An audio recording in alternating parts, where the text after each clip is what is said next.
咱台灣因為地理位置有地動、風颱真濟天災，安怎應變是咱每一個人攏愛學的。時陣政府就甲民間同齊開發一套網絡電動，互囡仔會當哪算哪學習。今仔日南投就有一場比賽，4月還有國際杯總決賽。比賽開始，學生啊專心咧算網絡的線頂電動，大家互相咧佔地盤，內場咧專心比賽，外場嘛有人咧加油。前3名都是我同學，看這困難，有很難，但是可以去反覆練習，讓自己腦袋記起來，後就可以繼續看你要補充速度或者是正確率。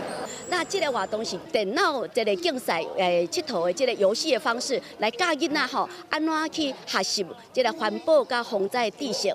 這個電動是政府部門和民間基金會，還有遊戲公司共同開發的環保防災勇士 PK 賽。甲環保和防災知識透過網絡的遊戲，互囡仔算。閣一國縣市辦比賽，4月份閣有總決賽，目的是希望甲知識變遊戲，哪佚佗哪學習。你在玩這個啊？爸爸媽媽會贊成嗎？會。啊，不會覺得說你就在玩？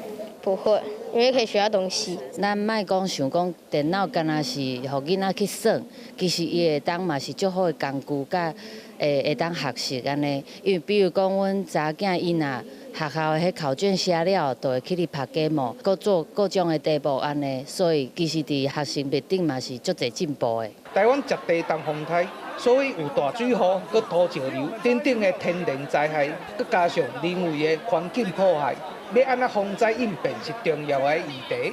現場嘛有一寡消防和防災的單位，互學生仔來體驗使用消防防災的物件，成做一個正港的環保防災勇士。防災教育，守護家園。記者黃修南投報道。